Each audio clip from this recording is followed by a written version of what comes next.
Okay. So the question, can everybody still see my screen?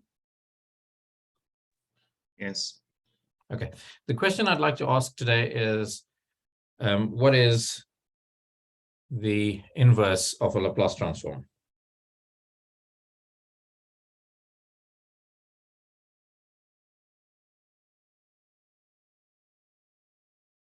So given some function, capital F of t, we would like to understand what is the inverse of the Laplace transform of f of t.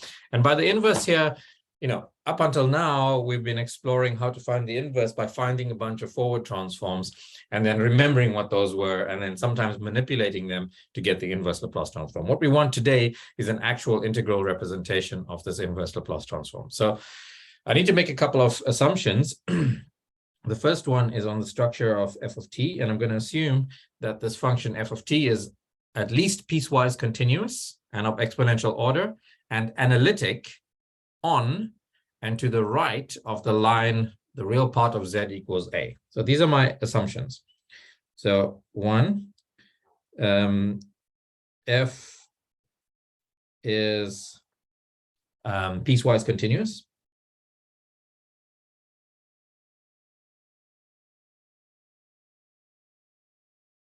Two is that it's of exponential order.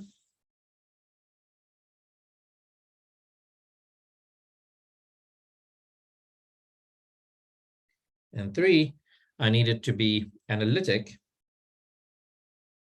And this is a really important feature, on and to the right of, in fact, let's do this, analytic for all z such that the real part of z is greater than or equal to some number a. Okay. So this is this sets up for us then the conditions that we need in order to write down this integral representation. Okay. So let's start off then and recall what we'd written down for the Laplace transform of a function. So recall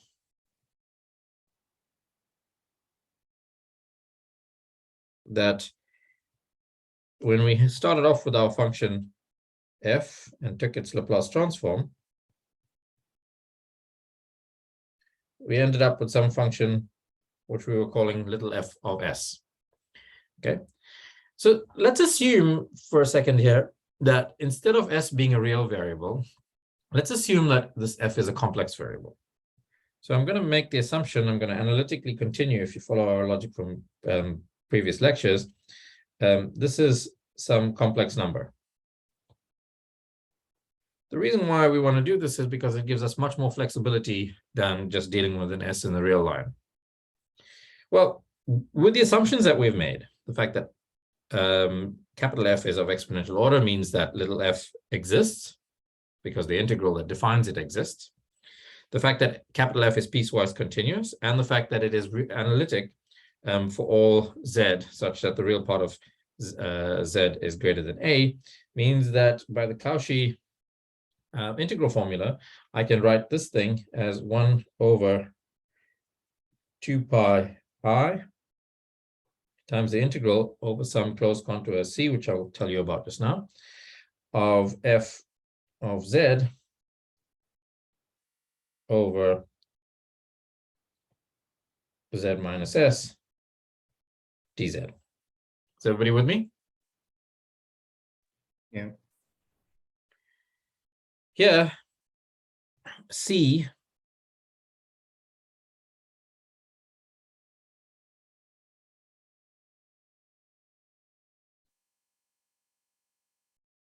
is the closed contour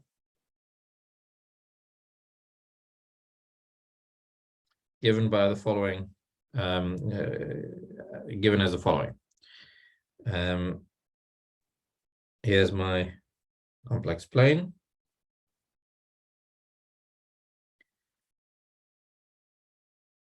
the contour C is made up of two parts. One is this red line, onto which I append, that's a horrible color, sorry. Onto which I append, let's try that again. The contour C sub R. And this I'm going to assume goes from A plus IR down to A minus IR in this direction. So the amalgamation of these two contours is what I'm going to call C. Okay. The red line is a vertical line, and this is going to be important. And I append onto this some semicircle with sufficiently large radius, capital R. The key aspect that I want to feature, or that I want to focus on here, is that the integral on the semicircle is bounded. And since we assume that f was of exponential order, this means that as I send r to infinity, the integral on the semicircle will vanish. So let's make a note of that.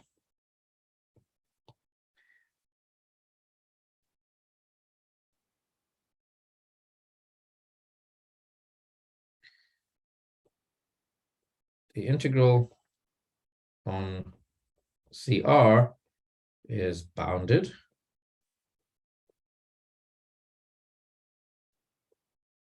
And goes to 0 as r goes to infinity. Okay, so this is an important point to keep in mind here, because what it means is that in my integral here, in this integral here, which is made up of two parts, the integral on the red line plus the integral on the blue curve.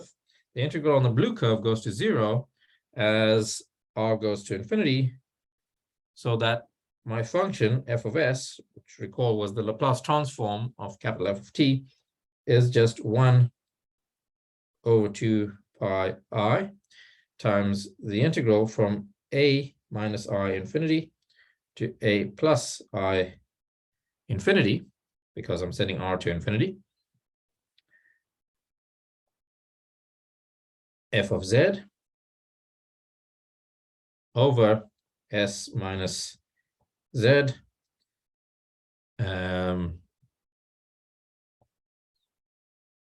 dz. I'd like you to note two things here. My integral goes from a minus IR,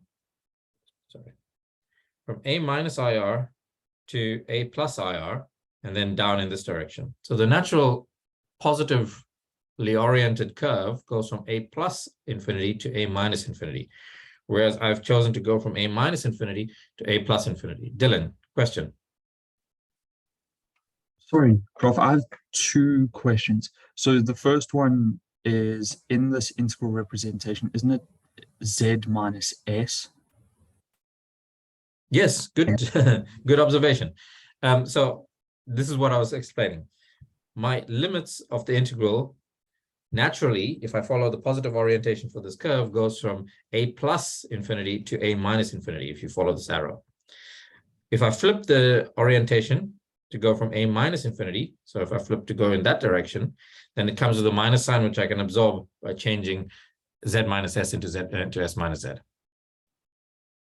Okay, perfect. Thank you very much. And I would just like to ask in general, could the contour integral be sort of, if you change the orientation of the red line, could that be horizontal, not vertical? And then could you cover two contours in the upper half and in the lower half? This is more a general question, not to this in specific, but out of curiosity. Good. Can you ask the question again, please? Perfect. So I understand here we are going from a plus IR to a less IR. But Mhm. in general, could you have two contours and have it in the upper half plane, the semicircle, and let it go to 0, and then have another contour in the negative half plane and go have an additional semicircle there? I'm not sure exactly what you're picturing here. I'll tell you what, why don't you either draw it and send me an email with the picture, and then I can tackle it on Friday, or even better, you can just tell me on Friday. Perfect. Thank you very much. Yeah, and we can discuss that. All right. So what we have here is an integral representation for the Laplace transform. We don't want the integral representation for the Laplace transform. We want the integral representation for the inverse Laplace transform, right? To get this, now we invert the Laplace transform.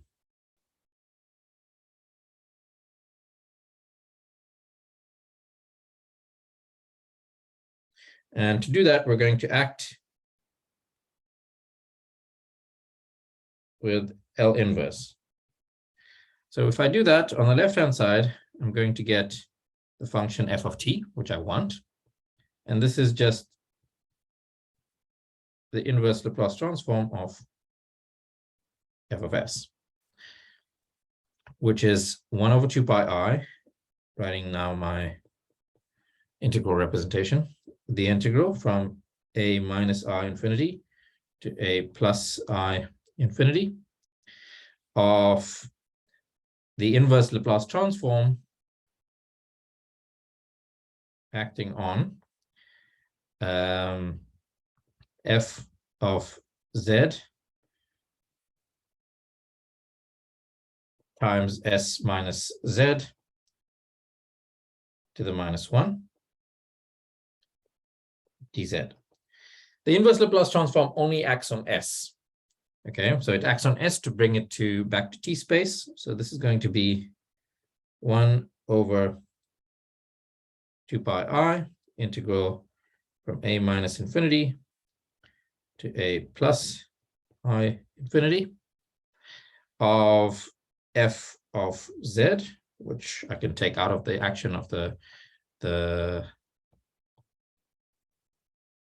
inverse because it only acts on s,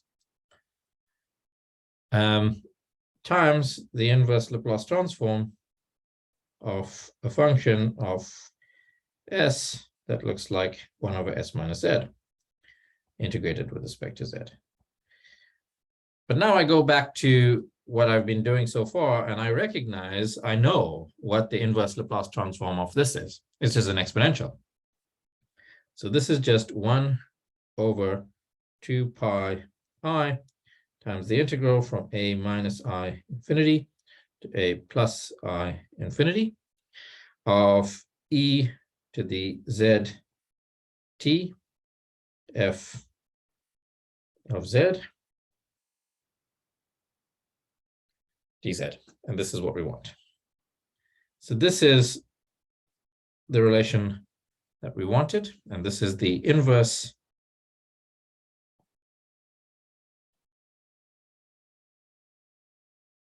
this is the integral representation for the inverse Laplace transform. And you can see now why it's generally not talked about in introductory courses on Laplace transforms, because you have to then evaluate this particular integral on the complex plane. And it's not the standard contour that you would take either, right? We're going from a minus I infinity to a plus I infinity. So we're evaluating along some vertical line on the complex plane.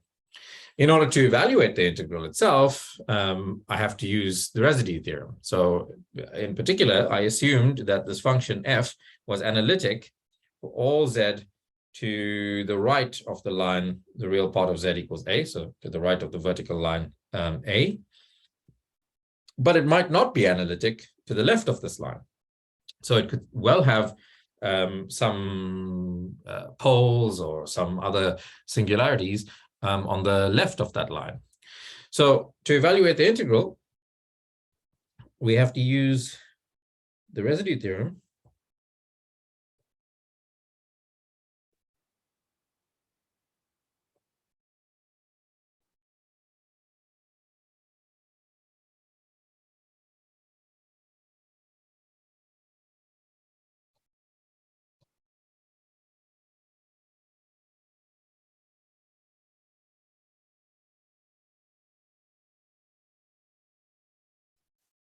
on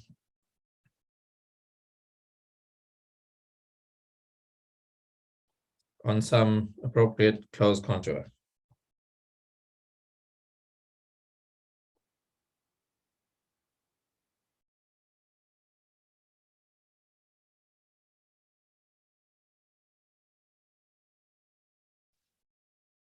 So, for example,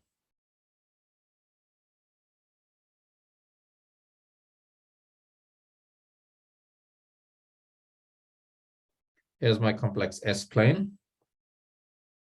Here's the contour I am integrating over. And I can choose to append onto this contour some semicircle. Might look like this. With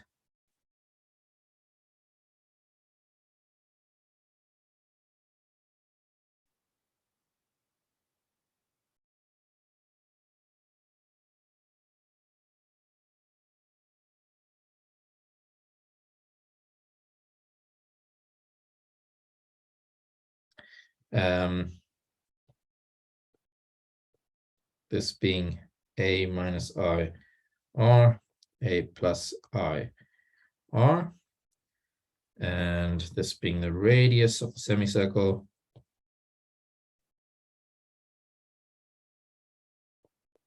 R, and there being possible poles that lie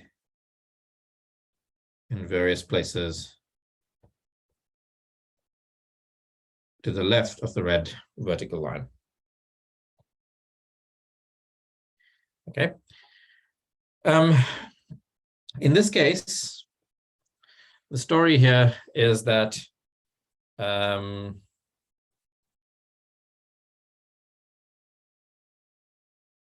story here is that the closed integral over the contour C, which is made up of these things, e to the st f of s ds is the integral from a minus ir to a plus ir e to the st f of s ds plus the integral over contour cr e to the st f of s ds. But again, by Jordan's lemma, the second integral here over CR is going to vanish.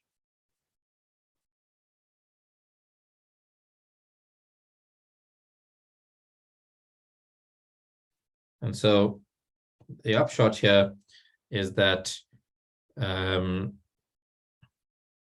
integral from a minus I infinity to a plus I infinity of e to the st f of s is the integral of the closed contour C e to the st f of s ds, and the integral of the closed contour I know is simply 2pi times the sum over residues.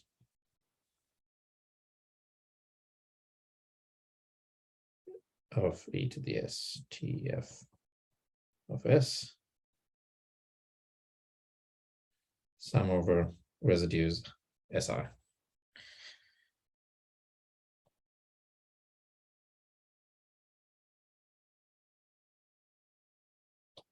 Okay, is everybody clear?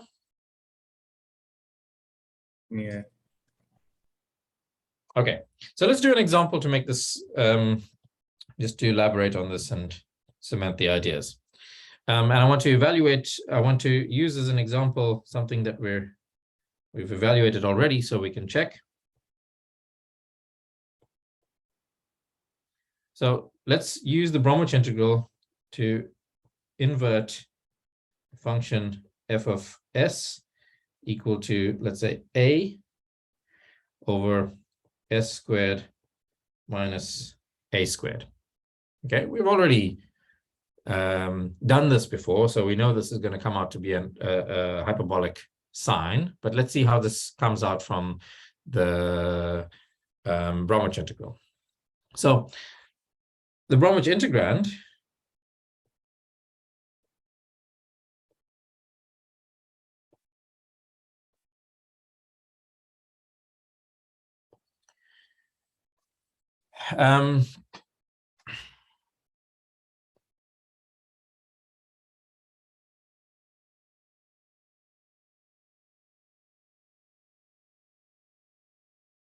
sorry, I shouldn't use a here because I've been using a for something else in this. So let's say alpha. Okay, so f of s is alpha over s squared minus alpha squared. We can write this thing as f of s equal to I'm sorry, the Bromwich integrand is alpha e to the st over s squared minus alpha squared, but the s squared minus alpha squared I can factorize into s minus alpha times s plus alpha. And again, on the top is an alpha e to the st. So this thing has simple poles, and it has simple poles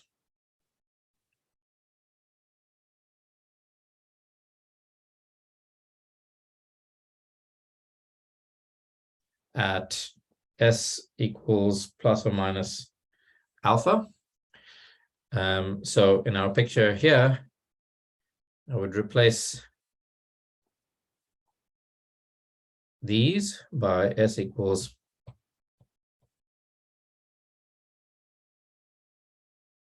alpha and minus alpha. And I can take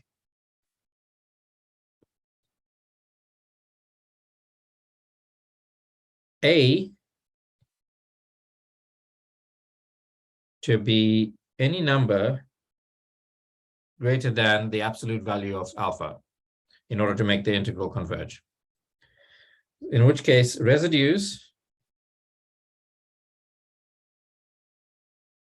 are the residues at plus or minus alpha. You can calculate to be e to the, sorry, to be plus or minus e to the plus or minus alpha t over 2. And the sum of the residues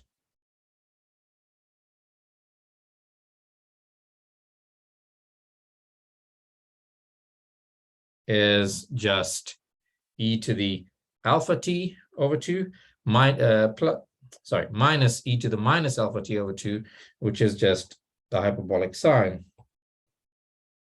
of alpha t, from which we can then conclude that f of t is the inverse of little f of s, and that's just sine of alpha t, which we knew already. Any questions?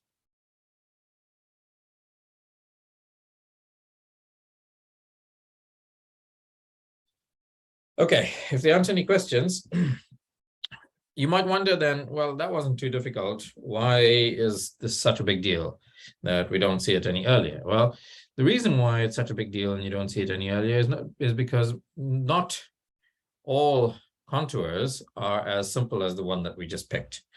So one place where things get a little more interesting, and by interesting, I mean complicated, is when we have to deal with multi-valued functions. So we've already talked a little bit about multi-valued functions earlier in this course, but one good example of a multi-valued function is a square root, for example.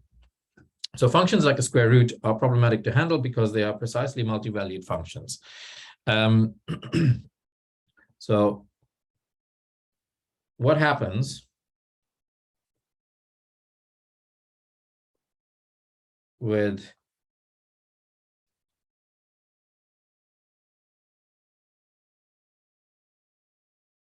multi-valued functions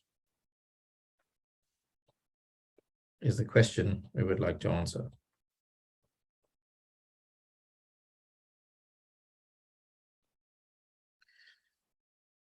So let's take, for example,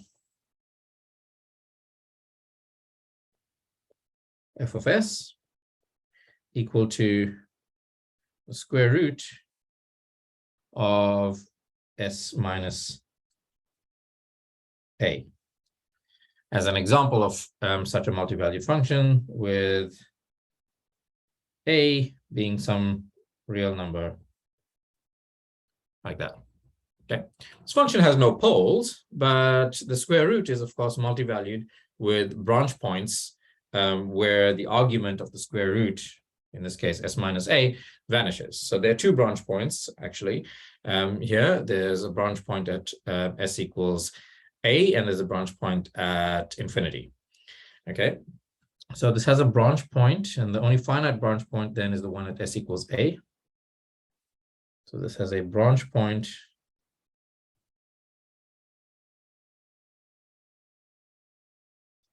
at s equals a and s equals infinity. And what we want to do is evaluate the integral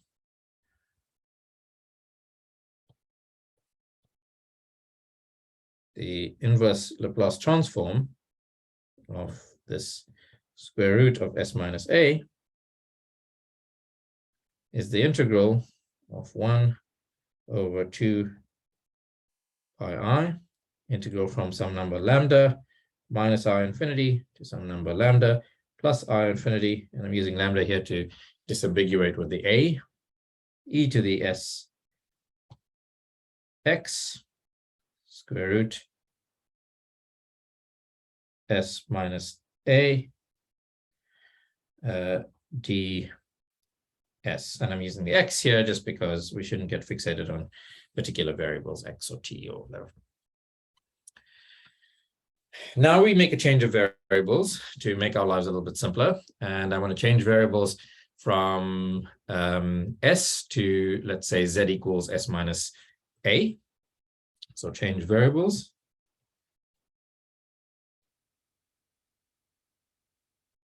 I'm going to define z to be s minus a. Because a is fixed, dz and ds are the same thing.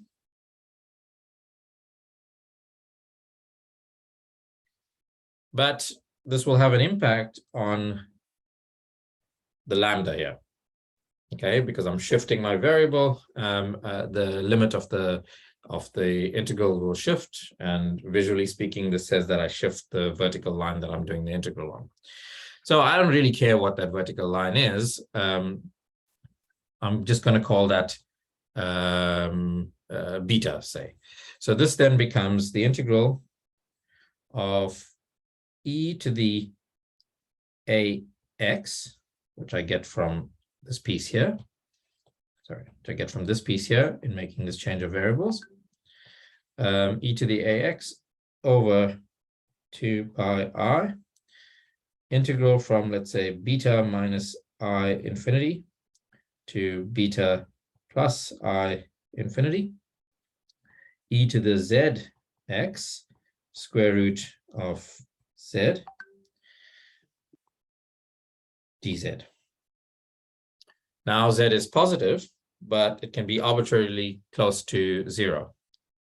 So this guy here is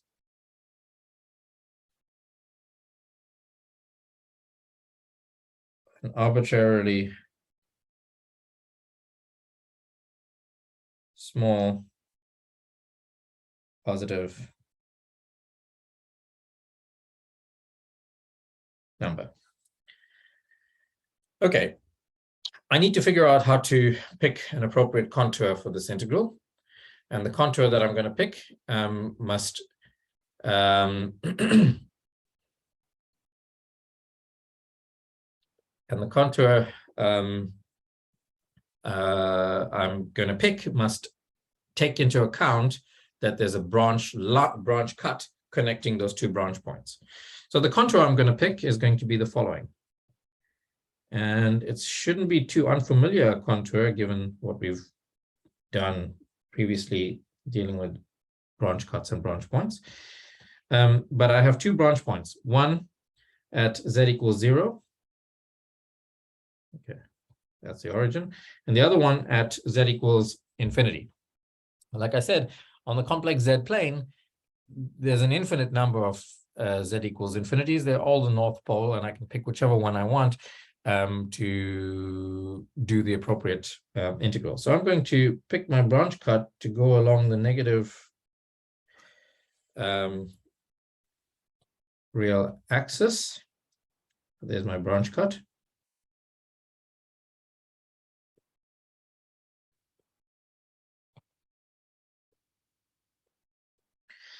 And I'm going to do an integral on the following contour.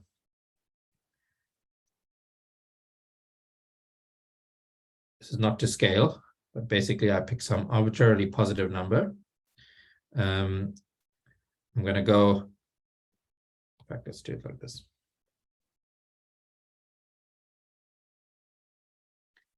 I'm going to go on a semicircle, which I'm going to call gamma 1. Then going to come in, go around the branch point, back along the semicircle. Let's call this guy L, gamma 1, R1, R2, little gamma for the little circle around there, and gamma 2. And I want you to keep in mind that essentially what we're doing here is following the arrows. And the lines R1 and R2 are arbitrarily close to each other. So the radius of this little circle gamma is arbitrarily small. In fact, I'm going to take the limit as that radius goes to 0. My function has no further singularities anywhere inside that that contour. So by the Cauchy-Gaussot theorem, I know that this is equal to 0, and the integral over the closed contour of this square root of z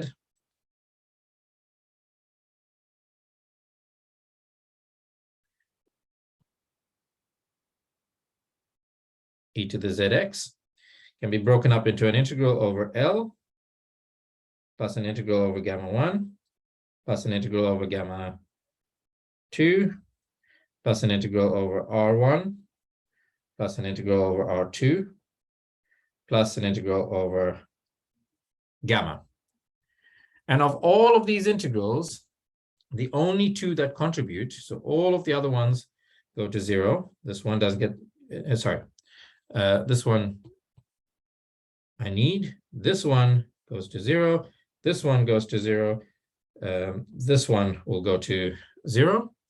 And so the only two integrals that will contribute are the ones, the only three integrals that will contribute are the ones that lie on the opposite side of the branch cut, and the ones that lie, and the vertical integral that we really need. Okay.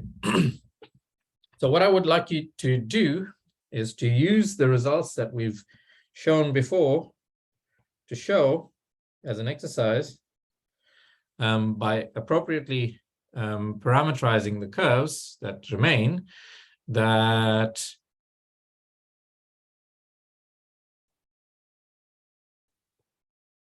the inverse Laplace transform of the square root of s minus a is equal to minus 1 over 2 times the square root of pi e to the a x over x to the 3/2. Okay, so that's the inverse Laplace transform. From this point, it's a fairly straightforward calculation to show the result that we want. And it should also give you a taste for why engineers, for example, like to work out a table of forward transforms and then read off from the table. But in any event, at this point, we now have an integral representation for the inverse Laplace transform. So that's all that I wanted to say today. So this was a relatively short lecture. And on Friday, then, we're going to pick up the next section and talk about integral representations of solutions to differential equations with complex coefficients. Okay. Thank you very much.